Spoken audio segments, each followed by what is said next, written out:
Dr. Kapchan, that's exactly what I would like to come to next. The attack in Kuwait, a water desalination plant. And one understands these are Gulf nations. Water is most critical to these nations, and especially these desalination plants. Any attack here or a damage to these facilities will be a direct impact to the entire population. It can have that kind of severe aptitude to really cause that kind of damage and disruption. The timeline of this war, we're in week 5, and now we're seeing Houthis entering the fray and also attacks on desalination plants. 4 to 5 weeks was the initial timeline. Trump says we've already won. Marco Rubio says a couple of weeks more. J.D. Vance then says, okay, it won't take 1 or 2 years. What is the timeline?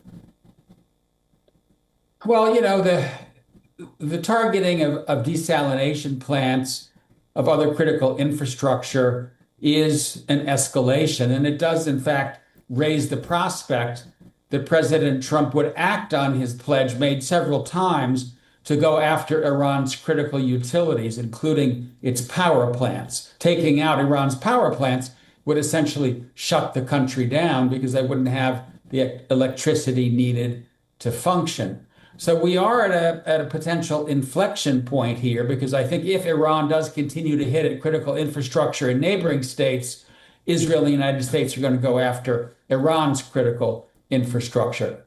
But as far as timing goes, you know, it's hard to say. I do think that both sides are under a lot of pressure here. Both sides are paying a high price.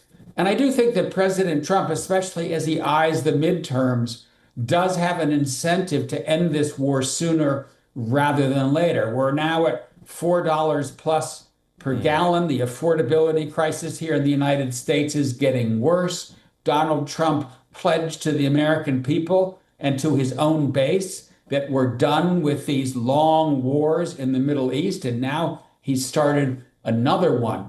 So I do think that he, working with Rubio, working with Vance, potentially taking advantage of mediators like Pakistan, like Turkey, will try to broker a deal with Iran within the next several weeks.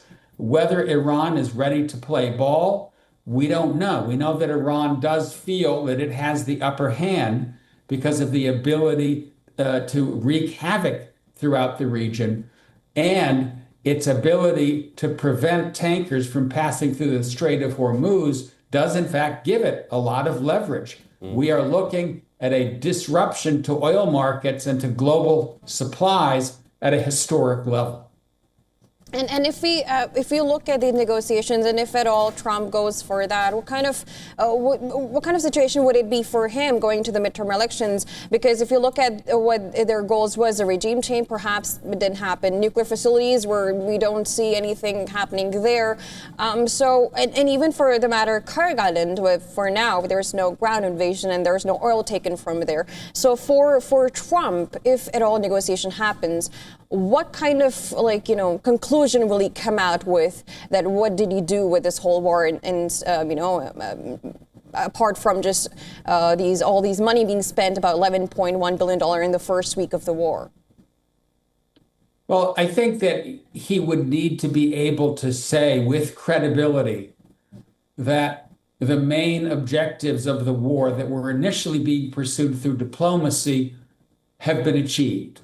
And that would include a almost elimination of Iran's ballistic missile capability, its drone capability, the seizure of the highly enriched uranium or the dilution of that uranium, an end to Iran's enrichment facility, or at least an ironclad deal that Iran will pursue enrichment only at very low levels and perhaps only in cooperation with regional neighbors.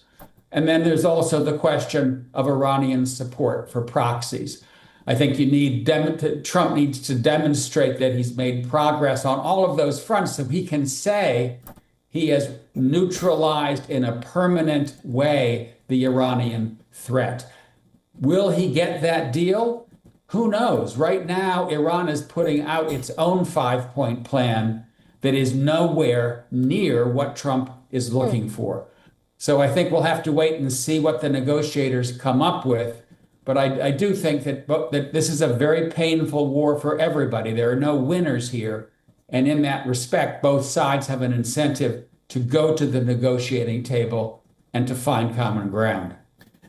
Taking a step aside from what we're discussing, Dr. Kupchan, I also wanted to get your thoughts on Zelenskyy touring the Gulf region. He's been to majority of the countries. There are deals already signed for Ukrainian air defenses with Qatar and UAE, who already have American air defense systems. And we're talking about the ones that Ukraine wanted for themselves during the war. The Patriot is what they already have in the Gulf. THAAD, NASAMS, they're already deployed there. And clearly, there has been an asymmetry in the kind of attacks that are being directed towards these Gulf nations and the interceptors. There is a vast difference in the costing there. But let me come back. How do you feel US is going to be viewing Zelenskyy going to these Gulf nations and the Gulf nations engaging with him for Ukrainian air defenses?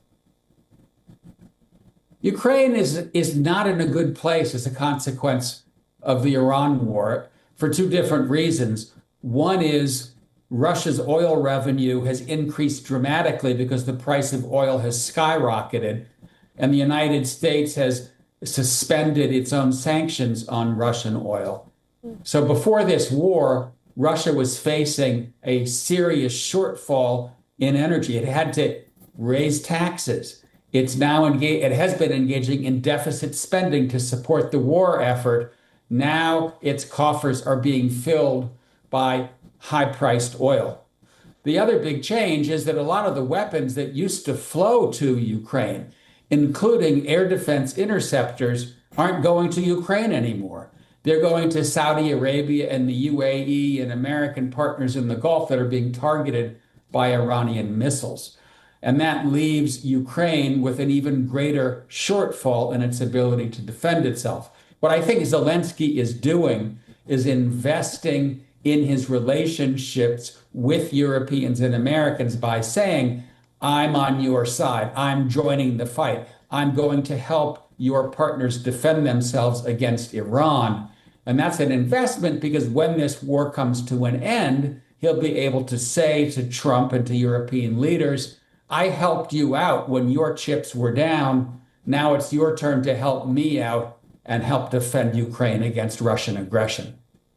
That's interesting because, of course, they're at war at this point in time, and there has been attacks in Ukraine as well. Also coming back to the Russian oil, because now a statement from Donald Trump who said that there's no problem with Moscow delivering oil to Cuba. At this point of time, do you think he is at a point where, because this is, it's a big cost for Trump and also USA, where the inflation is going up. How do you think Trump, how do you assess Trump trying to manipulate through his, comments where he says that we're giving you 5 days or 6 or 10 days, and then we're going to be attacking you. All this while, taking place in when the markets open or markets close, while also allowing sanctioned Russian oil flowing through not just, India taking it or even Cuba at this point of time, where Cuba seems to be the next target for Trump. Well, listen, Trump is notoriously fickle. He changes his mind quite frequently. A few weeks ago, it looked like he was going to go after Cuba. Now he may be getting cold feet, and there's a lot of suffering in Cuba. We're hearing that people are dying because they can't get the supplies they need. The hospitals can't function without sufficient electricity. So it may possibly be that Trump wants to get some oil to Cuba because of the dire situation there. But, it is a problem that Trump really has never had a clear strategy here for Iran. My best guess is that he thought this war was going to last a week, that the Iranian regime was vulnerable, that people were going to take to the streets. As he said at the very beginning of this war, when this is done, you, the Iranian public, you need to take over your government. Well, that plan hasn't panned out. And now I think Trump is under pressure to try to find a way out of this war sooner rather than later, because he is concerned about his political situation. He is concerned about not just the price of oil, but the price of oil is causing price increases of fertilizer, of food, of chemicals, of LNG, liquid natural gas. And so this is a huge blowback from the war that Trump has to have in the front of his mind as he's figuring out how much longer he wants to keep this up. Dr. Kupchan, there have been several voices from the US that have joined us and from around the world suggesting similar thoughts, that there perhaps has been a gross underestimation of Iran's abilities to carry the war this far from the US side. But let's see how this one goes. The timeline seems to be all over the place. We're already in week 5, and that's where it was supposed to end, and it only seems to be escalating. Dr. Kupchan, thank you so much for joining us. Good to be with you. Bye-bye.